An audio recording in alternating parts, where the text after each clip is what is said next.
Auto বলতে আমি খেয়ে নে, তুমি দাও। আমি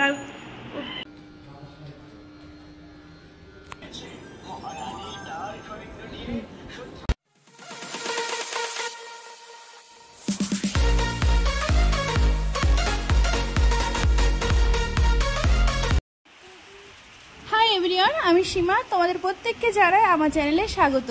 আশা করছি ঈশ্বরের কৃপায় তোমরা ভালো আছো ও সুস্থ আছো। আর আজ যে ব্লগটা দেখছো এটা গত 2 দিন আগে শ্যুট করা হয়েছিল, যথাসময়ে আপলোড দিতে পারিনি। আর সেই দিনটা ছিল বৃষ্টির দিন, সকাল থেকে বৃষ্টি শুরু, কি যে মজা লাগছিল। কিন্তু একটু সমস্যার ভয়ও ছিল। ওই দিন আবার ভাই আসবে আমার বাড়িতে, আর ভাই আবার নাজিপুর থেকে বাসে করে সাইকেল নিয়ে আসছে। ও যেহেতু চৌমাথায় নামবে, সাইকেলটা চালিয়ে আসবে, তার মধ্যে বৃষ্টি পড়লে সমস্যাই তো বলো। সেদিন আবার তোমাদের দাদা বাড়ি ছিল না, সকাল সকালে উঠেছিলাম, তাও একটু ভিডিও করতে গিয়ে দেরি হয়ে গেছিল। তাই তাড়াতাড়ি ঘুম থেকে উঠলাম, উঠে যেই পাস্তাটা বসিয়েছি তখনই দেখি ভাই চলে এসেছে। আর কি করব, তাড়াতাড়ি করে শুরু করে দিলাম রান্না বান্না। আচ্ছা, আরেকটা কথা শুরুতেই বলি, আমার ব্লগটা যদি ভালো লাগে তাহলে প্লিজ আমার চ্যানেলটিকে সাবস্ক্রাইব করো, আর যারা ফেসবুক থেকে দেখছো তারা একটু ফলো করে দিও। আর লাইক কমেন্ট শেয়ার করতে একদম ভুলো না, তোমাদের সুন্দর সুন্দর কমেন্ট করতে আমার ভীষণ ভালো লাগে, তাই তাড়াতাড়ি কমেন্টগুলো করো। তোমাদের একটা কমেন্ট আর ভিউজ আমার কাজের উৎসাহ দ্বিগুণ বাড়িয়ে দেয়। যারা না সংসার সামলিয়ে তারপরে ভিডিও করে, একমাত্র তারাই জানে যে ভিডিও করতে কতটা সময় নষ্ট হয় এবং কতটা কষ্ট হয়। তারপরে সাফল্য পেলে আর কষ্টটা কষ্ট মনে হয় না। এইদিকে ভাইকে পাস্তা দিয়ে দিয়েছি, মেয়েও খেয়ে নিল, মেয়েকে আবার পড়াতে আসবে, তাই একটু হুটোপাটাও ছিল আমার। আর আমি এখন পটল চিংড়ি করব বলে পটলগুলো একটু তেলে ভালো করে ভেজে নিচ্ছি। ভাইকে ইচ্ছে ছিল এবার মটন খাওয়ানোর, কিন্তু পেলাম না গো। আমাদের এই বাজারে রবিবার ছাড়া একদম মটন পাওয়া যায় না। আর মদনপুরে গতদিন ভোট ছিল, বাজারটা বন্ধ ছিল, কোনোভাবেই সম্ভব হলো না, তাই আজ চিকেন করছি। আর এই দেখো আমার ভাই চলে এসেছে, খাওয়া তো হয়ে গেছে, একটু আগে বললাম। এবার একটু ঘুরে ঘুরে বাড়িটা দেখছে, মানে ও প্রথম আসলো, আমি ওপরে আসার পরে এখনো আসিনি। এদিকে দেখো আমার সোনার কি অবস্থা, মাথা কুটছে, ওর এখন পড়াতে আসবে। আসলে কি বলতো, ওকে তো দুপুরে পড়াতে আসে, এখন মানে 2 ঘন্টা আগে আসবে, এটা ওর আর সহ্য হচ্ছে না। কদিন ধরে এত হুটোপাটায় আছে না, কি আর বলবো। কি বলতো, ওই মেয়ে মানুষরা না বাড়ি না থাকলে কাজ আরো দ্বিগুণ হয়, সেইগুলো এক এক করে করতে হচ্ছে। সামারের ছুটিতে বাবা স্কুলে অনেক প্রজেক্ট দিয়েছে ওর, সেইগুলোকেও মেয়েকে হাতে হাতে হেল্প করে দিতে হবে। কাজের কি আর শেষ আছে। চলো কোন সাইকেলটা নিয়ে এসছে একটু দেখিয়ে নিয়ে আসে। এই দেখো সাইকেলটার নিচে আমার এই সাইকেলটা নিয়ে এসেছে। কি বলতো, খুচকা চেতে না সাইকেল না হলে হয় না, তাই প্রায় ধরো 8-9 বছর পরে আবার সাইকেলে ফিরলাম গো। হায় রে আমার কপাল, বুঝলে, চেয়েছিলাম একটা স্কুটি কিনতে, পেলাম সাইকেল। আসলে কি বলতো, এই কপালে না থাকলে কিছুই হয় না, এটা আমি একদম মনে প্রাণে বিশ্বাস করি। নাহলে এখন এসে কি আমাকে সাইকেল চালাতে হয় বলো।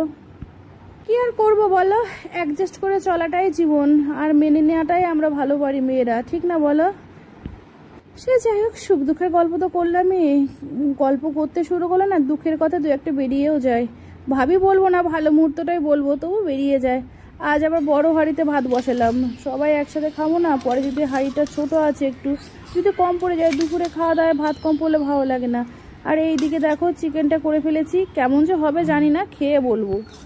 আর এদিকে বেশ কটা আলুর পাঁপড় ছিল, বাড়িতে তৈরি করা ছিল। এই আলুর পাঁপড় আমি ছাড়া কেউ খায় না, আর আমি এখন একটু ভাজাভুজি ইচ্ছে করে কমিয়ে দিয়েছি, তাই যে কটা আছে সে কটা ভেজে নিই, এই কটা ভাইকে দেবো, আর আমি 2-1টা খাবো। আর এদিকে দেখো, একটু কম তেল ব্যবহার করলে না সেই তরকারি দেখতে না ভালো হয় না, খেতে স্বাদ লাগে। পাঁপড়টা একটু কম তেলে ভাজছে, এ দেখো পোড়া পোড়া হয়ে গেল। ও যাই হোক, এই খাবার এই চলবে। হয়ে গেল, এদিকে রান্না বাড়া কমপ্লিট হয়ে গেল। আজকে আমার পুরো দিনের রান্না হয়ে গেল, রাতে শুধু ভাত করলেই হয়ে যাবে আশা করছি। এবার মেয়েটাকে একটু খাইয়ে দিই, ওই পড়াতে আসবে, আর চিকেন পেলে ওর তো লাল পড়ে, তাড়াতাড়ি খাইয়ে দিই। আর ও স্নানটা সকালেই করে নেয়, ঘুম থেকে উঠে এই গরম পড়ার সাথে সাথেই না সকালে স্নান করে নেয়। সোনাইকে খাইয়ে আমিও এখন স্নানটা করে নেব। ভাই আবার 12টার দিকে বেরোতে চেয়েছিল, আমি জোর করে ওকে বলেছি 1টা ট্রেনে যাবি। যাই স্নানটা করি। আর এই দেখো স্নানটা সারাও হয়ে গেল, যাই ছাদে জামাকাপড়গুলো মেলে দিয়ে আসি, আজ আর কাছাকাছি করিনি। আসলে কি জানো তো, ভাই একটু দেরিতেই বেরোতো, কিন্তু আমার একটা কাকু আছে কৃষ্ণনগরে, উনি অসুস্থ, অনেক দিন আগে থেকেই শুনেছি। তাই ভাই বলল যাওয়ার সময় আগে কাকু বাড়ি ঢুকবো, 1 ঘন্টা ওখানে দেরি করব, কাকুকে দেখে তারপরে বাড়ি যাব। তাই আমার হুটোপাটা, ও 1টা 30-এর ট্রেন ধরবে। আমার তো স্নান হয়ে গেছে দেখতেই পেলে, এবার পুজোটা দিয়ে নিই। আমার বাবু এখন ভগবানের কাছে একটাই চাপা, আমার প্রচেষ্টা যেন বিফলে না যায়। আর তোমরা যারা বন্ধুরা, তোমরা এইভাবেই আমার পাশে থেকো। তোমাদের সকলকে বলছি তোমরাও খুব ভালো থাকো আর সেই সাথে আমাকেও ভালো রাখো। আরও একটা কথা তোমাদের শেয়ার করতে চাই বন্ধুরা, আমার তো ছোটবেলার অনেক বান্ধবী আছে, তার মধ্যে অনেকেই আমার ব্লগ দেখে কিন্তু না কমেন্টস না ফলো করে।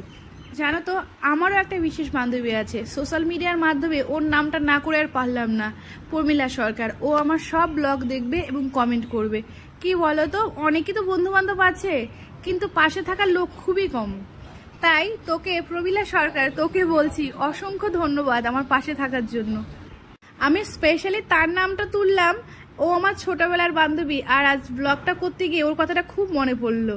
কিন্তু তাছাড়াও কিন্তু অন্যেরাও আছো আমার সাথে, আমি যে অন্যদের নাম তুলছি না বলে যে তোমরা আমার পাশে নেই তা নয় গো, তোমরাও সকলে আমার সাথে আছো। তো তাই তোমাদেরও জানাচ্ছি অসংখ্য ধন্যবাদ। আর এইটা দেখো, এই সিনটা শ্যুট করেছিল আমার কর্তা, ঠিক করে শ্যুট করতে পারিনি, আমি ঠিক করে দেখাতেই পাচ্ছি না। এমনি কি আমি বলি বন্ধুরা, আমার কেউ নেই, আমি পুরো একা, বাবা বাড়িতেও একা ছিলাম, মানে আমার সাপোর্ট হয়ে দাঁড়ানোর কেউ ছিল না, এখানেও নেই, এখানেও আমি একা চলি। কিন্তু জানো, এইরকম শ্যুট করার থেকে আমার মেয়ে অনেক ভালো শ্যুট করে। যাই হোক, অনেক দুঃখের কথা বললাম, না বললে তো পারি না। আর ওইদিকে দেখলে তো ভাইয়ের খাওয়া দাওয়া হয়ে গেল, আর আমি তো ঘেমে ঘেমে স্নান করে উঠে এত ঘামলে খুবই বিরক্ত লাগে। ওকে এখন খাইয়ে দিই, ও খাওয়ার পরে ও তো বেরিয়ে পড়বে। আর এই দেখো, বলতে বলতে খাওয়ার পরে 5 মিনিটও বসলো না, ব্যাগ ট্যাগ নিয়ে এবার সোজা যাচ্ছে। আর ভাইয়ের হাতে ওই হাট করা ব্যাগগুলো কেন? আরে আমার ভাই যখনই আসে না, আমাদের শাক সবজি পেঁয়াজ রসুন যা আছে ব্যাগ ভর্তি ভর্তি করে নিয়ে আসে। তাই অনেকগুলো ব্যাগ জমেছিল, সেই ব্যাগগুলো আমি দিয়ে দিলাম। এবার তো ভাই চলে গেল, আর আমি এবার খেতে বসলাম, আরাম করে খেতে বসলাম। আমাদের তো খাওয়ার টেবিল নেই, নিচেই খেতে হয়, খুবই অসুবিধা। কিন্তু সামনে মাসে আশা করছি চেয়ার টেবিলটা হয়ে যাবে, সেটা অবশ্য তোমাদের সাথে শেয়ার করব। অনেকটাই গল্প হলো, তাহলে খেয়ে নিই। আজকের মতো ব্লগটা এখানেই শেষ করছি। ভালো থেকো, সুস্থ থেকো, আবার দেখা হবে।